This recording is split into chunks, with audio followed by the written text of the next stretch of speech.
అసలు బయోపిక్ అంటే ఏంటి? బయోపిక్ ఫ్యాక్ట్స్ గురించి తెలుసుకుందాం.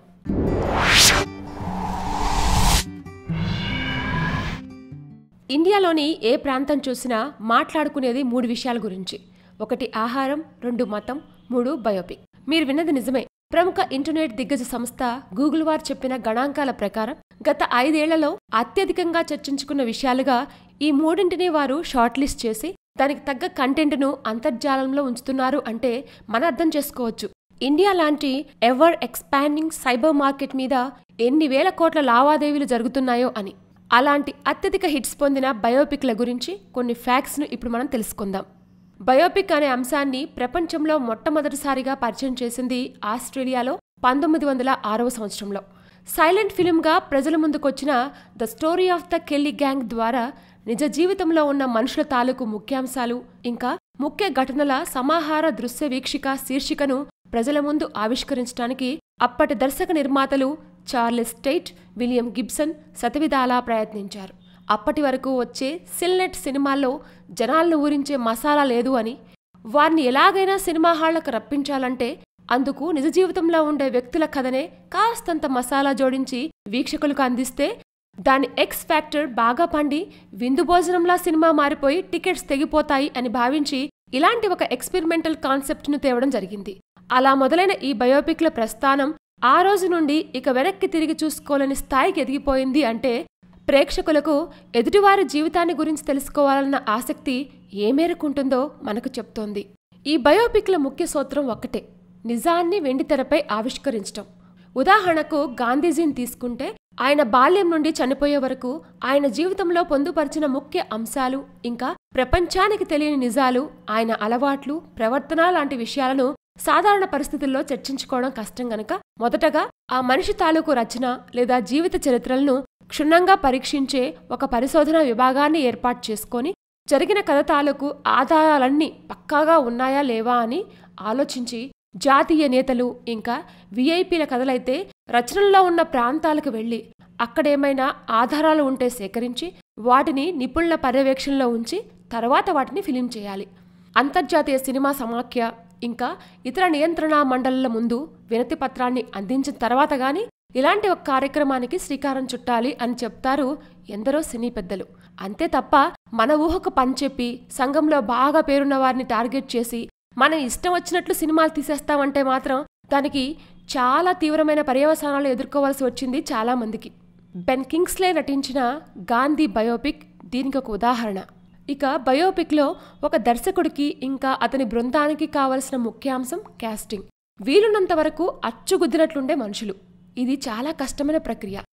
ముఖ కవళికలు, హావభావాలు, ఆహార్యం ఇలా చాలా అంశాల్లో బయోపిక్ ముఖ్య కథానాయకుడు లేదా కథానాయికను పోలి ఉన్న మనుషులను వెతికి పట్టుకోవడానికి ఒక సినీ బృందం చాలాసార్లు ప్రయత్నిస్తారు. సిటీ గల్లీలు మొదలుకొని అడవుల వరకు వీలున్నన్ని ప్రాంతాలను సంచరించి జల్లడపట్టి మరీ కథాపాత్రకు సరిపోయే వారిని సెలెక్ట్ చేస్తూ ఉంటారు. ఇక మనం అనుకున్న మనిషి దొరికాడు, ఏదో అటు ఇటుగా కాస్త మేకప్తో అడ్జస్ట్ చేయొచ్చు అని మనం అనుకున్నా ముందుంది ముఖ్యమైన ఛాలెంజ్, అదే అనుకరణ. ఈ భూమి మీద పుట్టిన ఏ మనిషి ఇంకోలా ప్రవర్తించటం అసాధ్యం. ఎవరి పర్సనాలిటీ వారిది, ఎవరి ముఖ కవళికలు వారివి. ఇది వాళ్ళ పిల్లల్లో కూడా జరగడం అనేది దాదాపు అసాధ్యం. అలాంటి ఈ మజిల్ రిఫ్లెక్సెస్ ఇంకా గెస్చర్స్ను ఉన్నది ఉన్నట్టుగా అనుకరించడం అనేది దాదాపు అసాధ్యమనే చెప్పాలి. అలాంటి పరిస్థితుల్లో మన ముందు ఉన్న ఒకే ఒక సమాధానం థియేటర్ ఆర్ట్స్. మన తెలుగు భాషలో డ్రామా ఆర్ట్స్ అని పేరు పొందిన ఈ కళాక్షేత్రంలో శిక్షణ ఇప్పించటం తప్ప వేరే దారి లేదు అని చెప్పుకొస్తారు దిగ్గజ దర్శకులెందరో.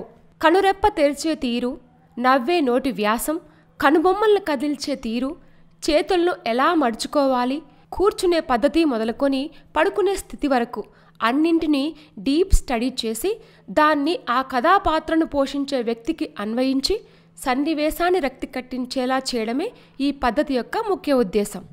బయోపిక్ పరిశోధనకు గాను ప్రపంచ ప్రఖ్యాతిగాంచిన విశ్వవిద్యాలయాలు కాలేజ్ ఆఫ్ స్టేటన్ ఐలాండ్ మరియు ఇండియానా యూనివర్సిటీలో పనిచేసిన జార్జ్ ఫ్రెడరిక్ కస్టిన్ ఇంకా డెనిస్ పి బింగ్హామ్ వారు ఇచ్చిన విశ్లేషణల ప్రకారం బయోపిక్ అనేది చాలా చాకచక్యంగా చేయవలసిన పని.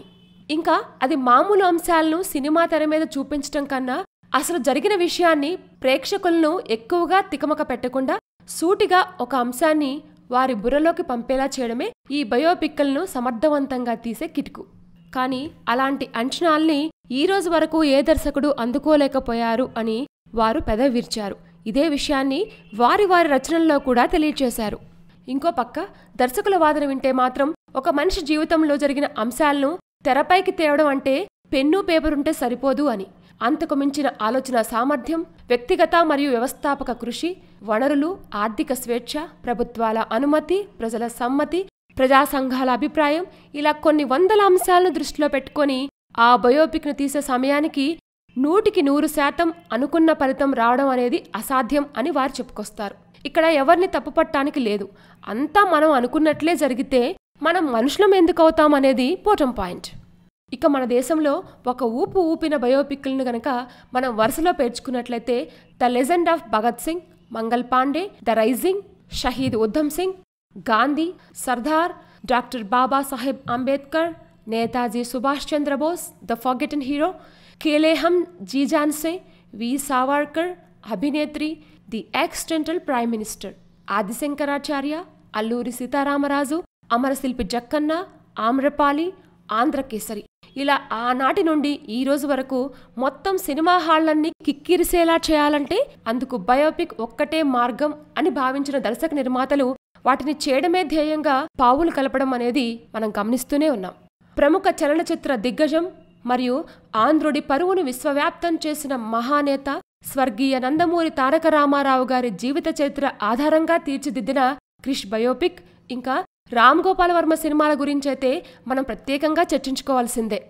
ఒకరేమో ఉన్నది ఉన్నట్లుగా దగా అన్న కాన్సెప్ట్ మీద ఆ మహానేత జీవన గమనంలోని చీకటి రోజులను తెరకెక్కిస్తే, ఇంకొకరు ఆయన జీవితంలో సాధించిన విజయాలను, వివిధ ముఖ్యమైన సన్నివేశాలను అందంగా తెరకెక్కించి ప్రజల మధ్యలో ఉంచారు.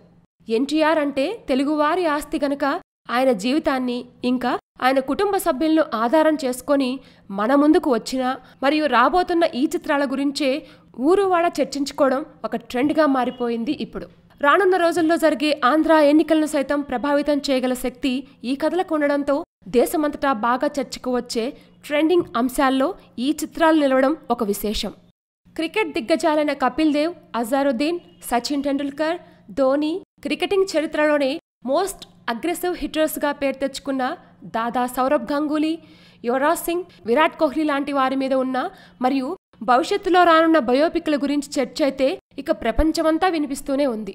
Pele, Mohammad Ali, Mike Tyson, Michael Jackson, Arnold Schwarzenegger, Sylvester Stallone, Rowan Atkinson, Amitabh Bachchan, Kala Tapasvi Shri Vishwanath, Darshakaratna Dasari, Rajamouli, Trivikram, Chiranjeevi, Pawan Kalyan, Mark Zuckerberg, Bill Gates, Stephen Hawking, Steve Job, Osama bin Laden, ఇలా కాదేదీ బయోపిక్కి అనర్హం అన్న చందాన మనిషికి తెలిసిన అన్ని రంగాల్లో తమకంటూ ఒక బ్రాండ్ లాంటి స్థానాన్ని అందుకున్న ప్రతి ఒక్కరి మీద బయోపిక్లను ప్లాన్ చేస్తున్నారు దర్శక నిర్మాతలు. ఇక అందరి అంచనాలను తారుమారు చేస్తూ అమ్మ జీవిత గాథ అనే ట్యాగ్లైన్తో వచ్చిన మహానటి సృష్టించిన సునామీని చూసి నివ్వరపోయింది యావత్ భారతీయ చలనచిత్ర రంగం. అమెజాన్ ప్రైమ్ అనే స్ట్రీమింగ్ ప్లాట్ఫామ్లో స్టార్ వాల్యూ లేకుండా కేవలం జనాల మధ్యలో ఉన్న క్రేజ్ గాను అత్యధిక పారితోషికం అందుకున్న ఏకైక సినిమాగా మహానటి చరిత్ర సృష్టించింది. సినిమా అంటే సమాజంలో ఉండే స్థితులను, పరిస్థితులను అద్దంలా తిరిగి మనకు చూపించే మోస్ట్ పవర్ఫుల్ ప్రొజెక్షన్ మీడియం. అందులో ఒక కలికితురాయి లాంటి ఈ బయోపిక్ సంస్కృతిలో రానున్న రోజుల్లో ఎలాంటి అద్భుతాలను మన ముందు ఆవిష్కరించబడతాయో రానున్న రోజుల్లో వేచి చూద్దాం.